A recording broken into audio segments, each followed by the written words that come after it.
Hey, how's it going, everybody? Welcome back to another Empires and Puzzles video.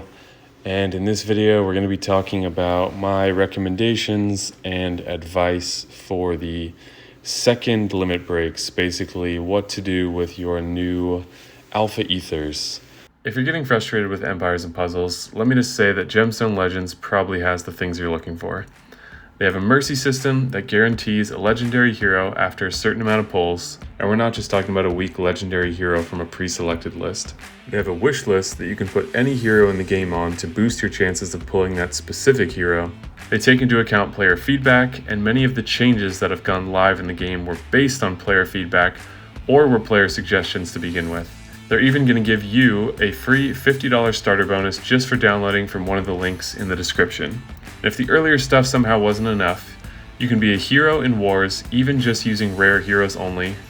They have tons of events that allow you to earn free 10 pulls and other very usable high value stuff. Gemstone Legends really has a lot going for it, so come check it out if you're curious to see why tens of thousands of people have left Empires and Puzzles to come play. Everybody was given 10. It costs 10 in addition to other resources to level up a 5-star hero. There are different skills that can be gained. As you can see, the pinnacle example here of a second limit break is Salmon Loki, everybody's favorite. And he has the Bulwark Aether ability, which is at the start of each battle, he gains 15% defense and a further 1% increase every time he's hit. I don't know where this caps. Typically in the past it goes up 5 times, so that would go up to 20, but there's another ability that gives 20% defense, so I think this must be able to go up to 25 plus, because otherwise it's just worse than the defense if it only goes to 20. So anyways, some of these skills or these abilities are better than others, and some of them are a better fit for the hero that they are going to be attached to. As always, people have just gone crazy and used them already. Yes, you'll get more at some point, but who knows if one quest will even be enough to do another new hero. It probably won't be. Maybe you'll get 4, maybe you'll get 5, maybe you'll get 6, some odd number where they, or some incomplete number where they want you to then buy the rest to make up the difference, the artificial difference that they've enforced. So anyways, I want to talk through all this stuff. I don't have a script or anything like that I'm going to go through, so forgive me if certain things occur to me as I'm going, but I find this to be a much more natural way of discussing my thoughts. So I guess I can end the video here and just say that if you have Salmon Loki, double limit break Salmon Loki and call it a day. No, don't do that. Though I was hearing that he was hitting for 900 damage when he does the color change to Holy once you factor in troops. Okay, so let's get started. Top of mind for everyone, I think, right now is Ludwig. Why is it Ludwig? Despite being slow, he has a very powerful skill, and he gains 4 turns of taunt. If you haven't seen, I've done a testing video of a second limit broken Ludwig on defense, so if you want to see how that performs, go check it out. I also gave some suggestions if that's the decision that you have already made or are determined to make. There's some suggestions about how to maximize that. But that's where a lot of people have been going. And then I've just seen a bunch of random stuff in there as well. So the next thing I want to do is to look through all the different abilities and maybe try to point to a few different standouts in each category. I found a picture someone created that shows all the different heroes in the game and what category they're in. And then there's the but is what we'll get to after that. So let's go over to here, and it's a bit small. You're gonna have to go by the picture because if I zoom in, you can't read the names. So it goes from 5-star heroes down to 3-star heroes. So this is the attack up, this hero. So these apply only to the one hero. And just to clarify, someone like Ludwig, who has taunt and other abilities as part of his special skill, he does not give the mana buff to the neighboring heroes at the start. It's just purely taunt. This is not related to their special skill. Sometimes there are similarities, but this is not like they're using their special skill. They are using this one ability. So attack up. This one hero would get 20% attack for 6 turns. I would say often on defense, 6 turns is enough for like a fast flank or something like that to fire, depending on how the board is played. I'm thinking of these on defense because primarily these are meant to bolster defense teams and make it harder to beat them. I think that's where they're going to be most annoying. We've known for a long time that defense teams need to be a higher team power, a higher survivability than attack teams because they are coordinated by a stupid AI as opposed to a human player that's going to make better decisions. So that's where I'm going to think about these. Yes, eventually when people have more of these, this will factor in. You might want to consider heroes that are going to be good on offense and defense and blah, blah, blah. That'll take shape. So if we get to that point, I will cover that later. But for now, I'm going to be thinking of these 4 defense teams because that's what most people are going to be doing. Scrolling to third on the list here, I see Costume Aerial. I don't recommend, and this is just kind of a core point about these materials, you get a very healthy stat boost as part of it, okay? So that is one piece. Big stat boost. As I've said before, from level 80 to 85, it's probably more like 20 levels based on the stats that are gained. So they're trying to make it seem like, oh yeah, it's only from 80 to 90. It's only 10 more levels, but they've inflated these stat boosts that come with each level compared to the typical leveling. So it's more than just that. So you get a very healthy stat boost.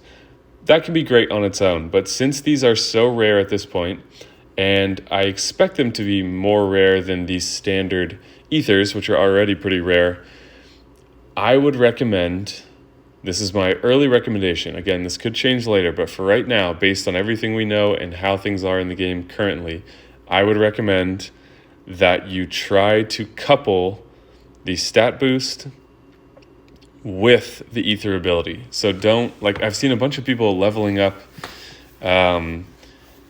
defense heroes, like a tank, for example, or someone they're using as a tank that has the Fiend Resist Aether ability, Aether power. I don't know what they're actually called. I think it's Aether ability. That's not going to make any difference. And yes, you can argue, well, you got the stat boost that makes the tank a bit better. Sure, but why not pick a hero, if you have them, that has both of those things, that gets a good usable Aether power in addition to the stat boost. So don't go crazy trying to make someone work who isn't a tank just because the Aether ability is good, but you're like, maybe they could work. I wouldn't recommend doing that. So this is all going to be roster dependent, but ideally you will be choosing an Aether ability that is actually relevant for the hero that you're applying it to. So maybe you don't limit break the second limit break your tank. Maybe you do it to a flank. I've seen a lot of people doing that with Jove, who is not, is he on this list? I don't see Jove on here. I forget what his ability is. But now he's just hitting way harder, you know? So that is a possibility. It doesn't have to be your tank. Eventually, we're going to see teams fully limit broken to the second level, full defense teams. So these guidelines will expand, but I think that's going to take a while unless you're willing to spend a lot. And I highly recommend you not spend a lot at this point because the value just isn't there. The economy of the game is basically crashing.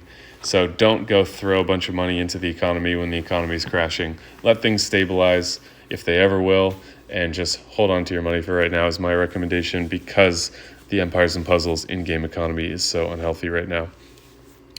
Okay, so I don't think this is the best for a tank. This would be like a fast flank thing that you would want to do.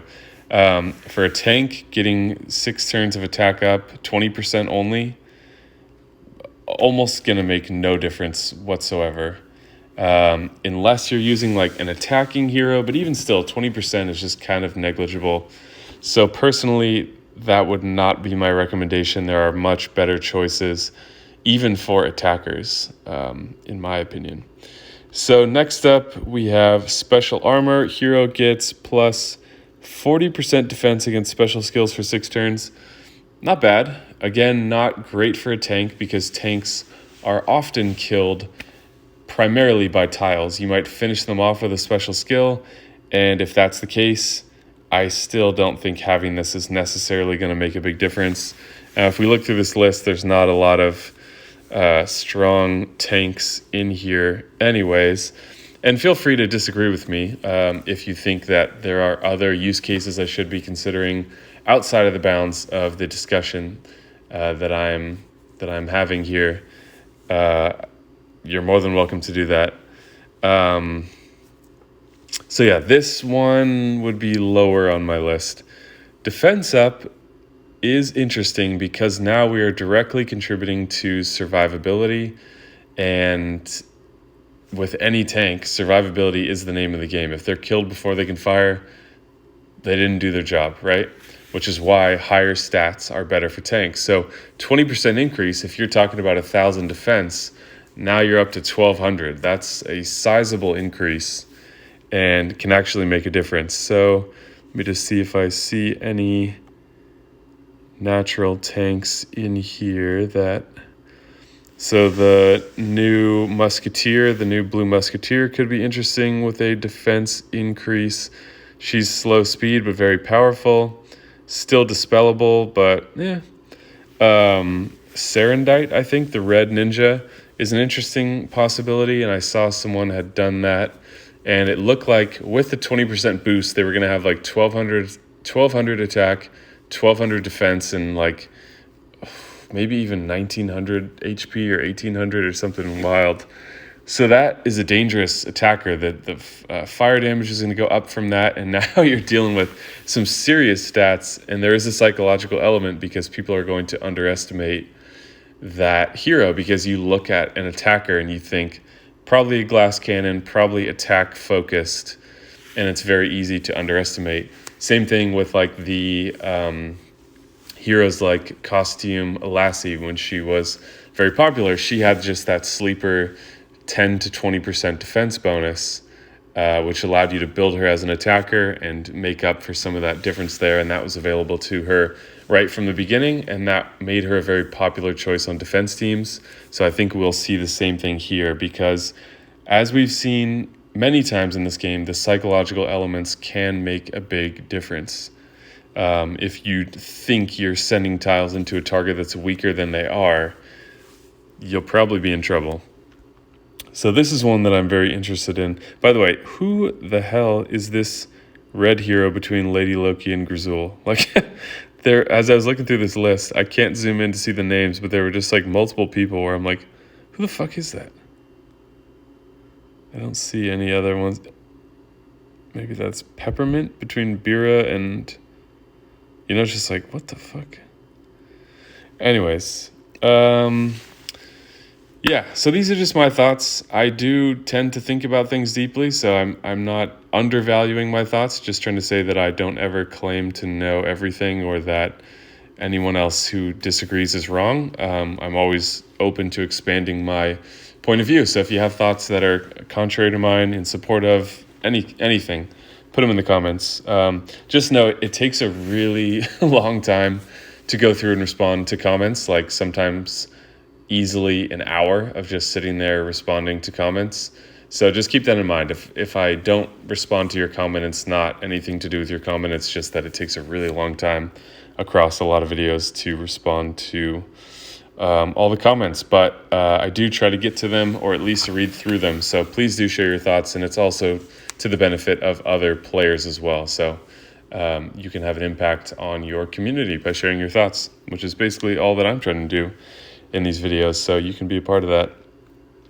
All right, next up, very interesting how they allocated these, like attack up, massive pool of heroes.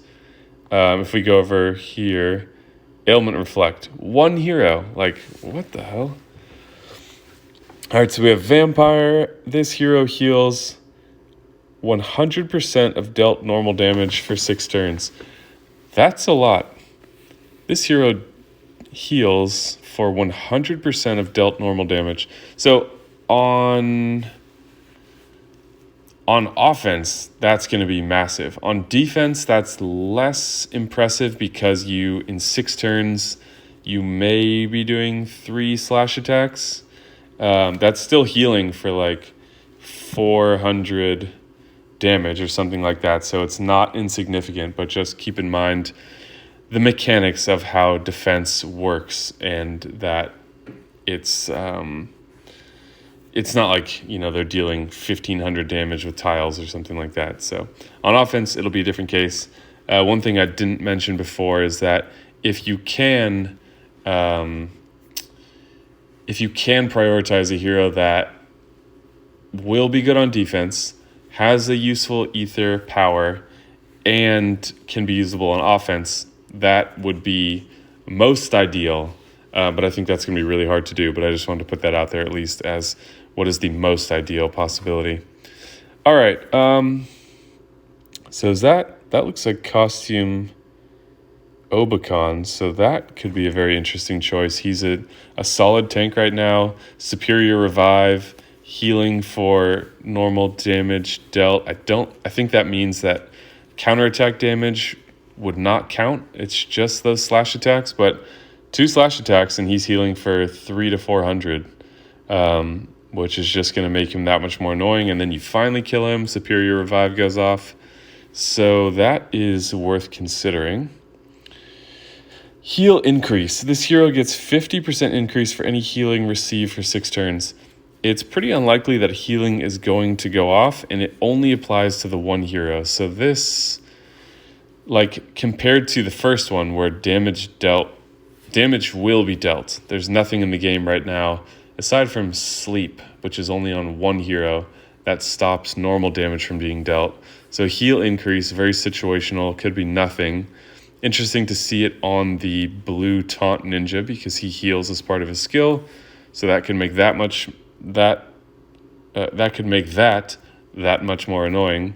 But he's not really much of a defensive hero, and I think that's probably the best way to use these Aethers if you're wanting to level a 5-star early on. Interesting. Looks like costume gazelle, so that's kind of interesting. Not a good tank, but with the heal increase, a bit more sturdy. Aramis is one that I've seen as a common choice. He's just a good purple tank right now because he has undispellable ailment blocking and he heals based on the damage he's dealing. And it's a 50% increase is pretty sizable because with I forget what his percentage is now, but 50% more will make a difference, especially for a tank. So that is a solid choice, I would say. All right, regen. This hero regenerates. So keep in mind, I do have in addition, I'm not just going to ramble through the last of this list and that's going to be it. There is something, I have a strong specific point of view on truly what I think you should do with these. And so I am getting to that. So just so you are aware that is what's coming. Regen. Hero generates 420 health over 6 turns. So what would that be, like 75? A little less than 75, maybe like 70 health per turn. Okay, decent. I don't know if these things are dispellable or not. I imagine they are. The taunt didn't say anything about being undispellable. So that's kind of weak. And any popular tanks in here? So Khufu has that. He's not much of a tank anymore. He had a brief moment just based on his crazy damage. All right, boosted regen. This hero generates 50 health. 50 health for 6 turns. Okay, not really too many great heroes on that list. Revive. If this hero is defeated during the first 4 turns, they are resurrected with 1% health, not 1 health. 1% health. So only marginally higher than 1 health. All status effects and stacks are removed. So this is decent because it is actually possible for the tank to die in the first 4 turns, and then now they're not dead and maybe they can fire their skill. So it gives them the chance of actually having an impact. before departing, do I see anyone on here? I can definitely see Tetashiri in the future when there are more of these things around getting those materials, because you just have a solid hero. It's only 4 turns, so you'd probably want to have them as a flank at least. But even still, yeah, actually, maybe I take that back the more I think about it. I think 4 turns is just not enough. Not much happens in the first 4 turns, typically. And if you know that you only have to wait 1 or 2 more turns, in most cases, turns 3 and 4 don't need to be super impactful unless you're talking about rush attack. Maybe Amos in rush attack with this could be dangerous, but I don't recommend using the rarest items in the game on just a hero for rush attack, personally. All right, second to last list. So counterattack, 60% of the damage received for 6 turns. That is pretty solid, but there aren't really any great tanks on here. This could be interesting in on the 3-star level. Like Bao-Chan with counterattack could actually be pretty interesting as a tournament tank. But I don't know about that. I haven't looked at what the cost of the 3 stars is yet, but someone was saying that Trevel with the second limit break had like 800 defense or something like that, which is pretty wild. Okay, next is dodge. It's only 20% for 6 turns. It could make a difference, but that's just too small of a percentage, and it's only special skills that deal damage, so it's not even dodging ailments. That I don't like. It's fucking insane, though, that they gave that back to Krampus. They're like, Krampus is way too overpowered to be a rogue. We need to nerf him to barbarian, and then we need to charge you to turn him back into a partial rogue again. It's like, that's fucking bullshit. Who else on here? No one that I see that's too impactful, but I'm definitely missing some things, I'm sure. Fiend Resist for 6 turns. One of the worst abilities because it's so situational. And I'm not aware of any heroes that issue fiends at the beginning of battle. So it's only something that happens once special skills are fired, and just for one hero to resist a fiend, awful in my opinion. So I would strongly try to steer clear of this ability for anyone, just because it is one of the worst in my opinion. Again, if you think I'm missing something, let me know, but oof. Rage, 15% attack, so kind of the attack version of Bulwark. Again, this must go up past 20, but it's going to take a little while. Not much tank material on this list. The interesting thing is that with every new hero that comes out, this list is going to be expanding. So this is not an evergreen list because it simply can't be.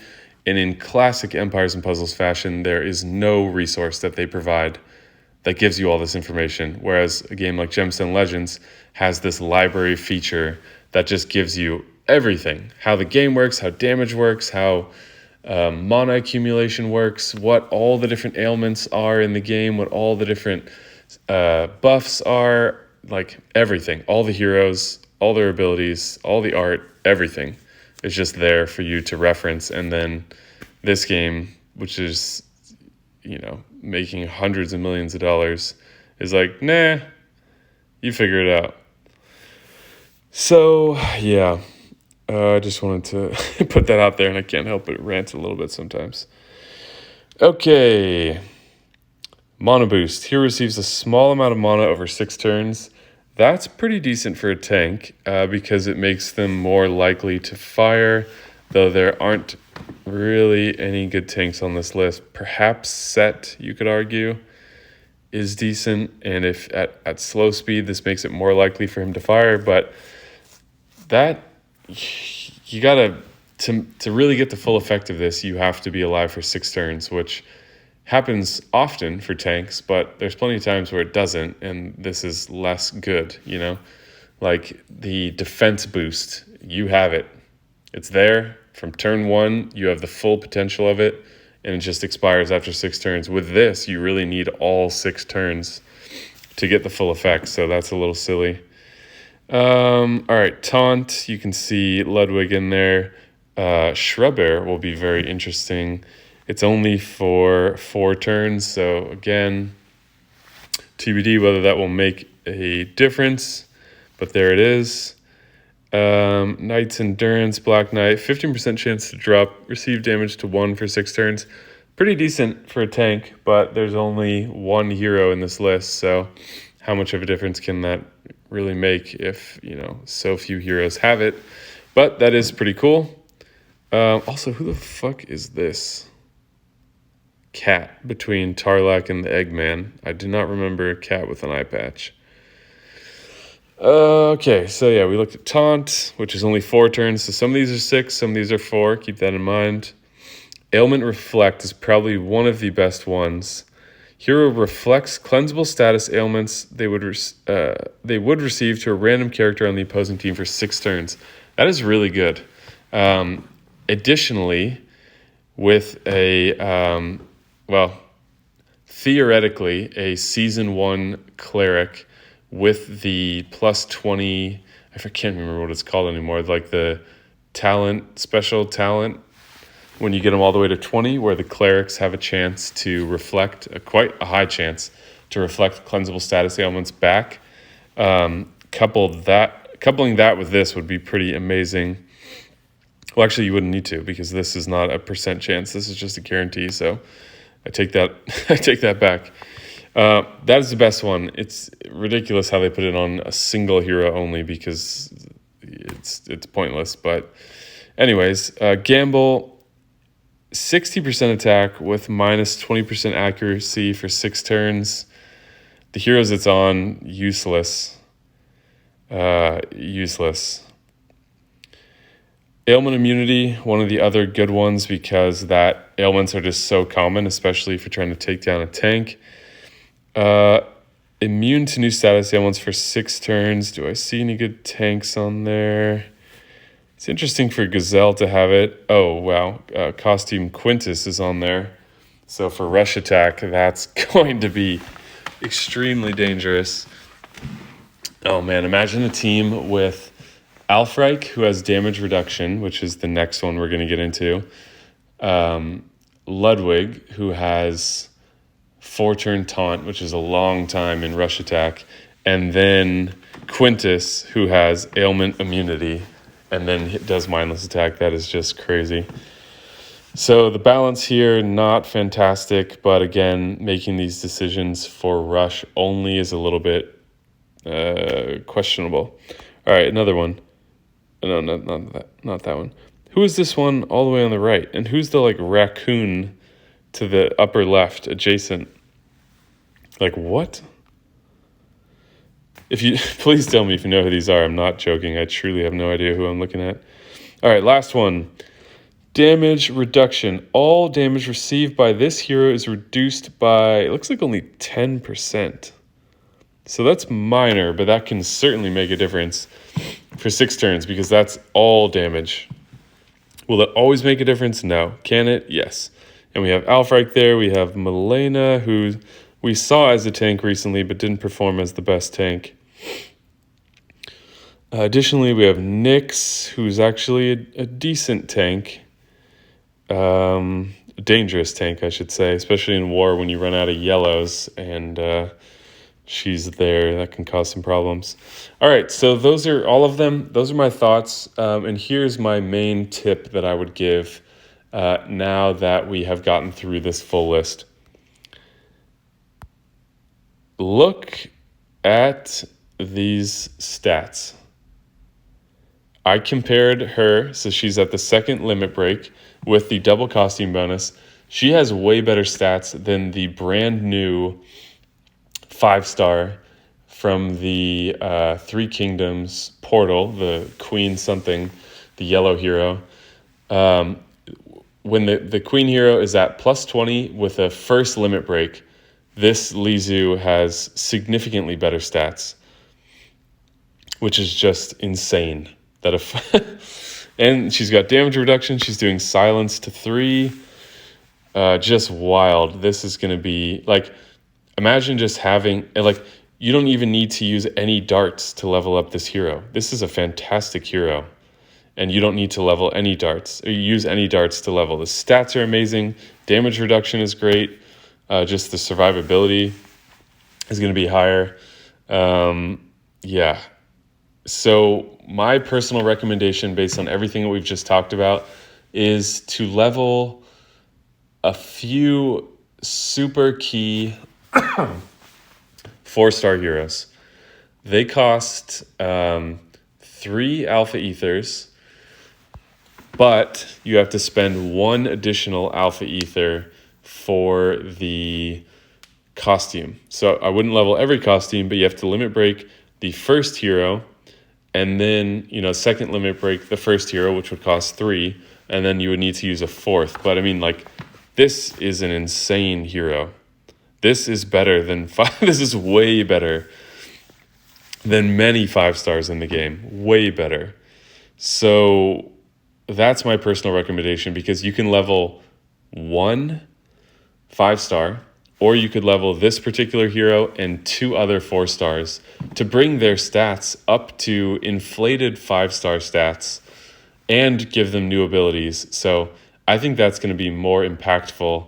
And just don't sweat your defense team too much. Like, you can still have, you could still have a full team of elite 5-star heroes with double limit breaks, level 30 troops, everything, and still get one shot in war. Like, it's still going to happen because there's so much randomness to the board stuff. Maybe it will happen less often, but it still will happen. So you're not buying any certainty there.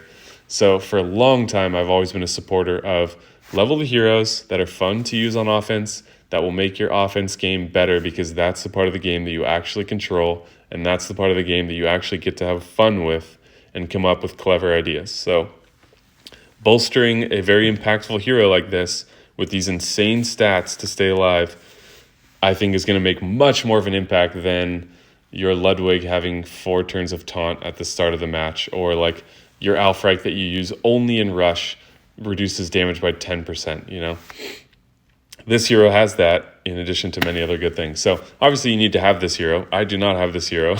I hope to get her. But yeah, I just want to mention that there are plenty other 4-stars that are fantastic, double costume or not. So I would strongly advise looking there. Don't rush into these things. Think about it. Watch this video again if you need to hear these points mentioned again, but just take your time with it. Make an intentional decision. Making a rushed decision gives you some enjoyment immediately in the moment, and then potentially a bunch of regret for much longer after that. So just take your time. There's no rush. Nothing's happening. You're not under any threat. There's nothing happening to you. Take your time. Think about it. Make a decision. Look around. See what other people have done and all that. So let me know your thoughts in the comments. I don't know if this is a controversial point of view, but when I saw the stats on this hero, I was like, holy shit. This is way better than brand new 5-star heroes with a limit break at plus 20. That's insane. So yeah, I want to know your thoughts in the comments. Any of them and all of them, just put them down there. And have conversations with other people. See if you can have an impact on someone's understanding of something. And yeah, if you enjoyed the video, please hit that like button and subscribe. It really does help out. I appreciate the support. So if you appreciate the videos, show your support. Thank you guys so much for watching, and I will see you in the next video.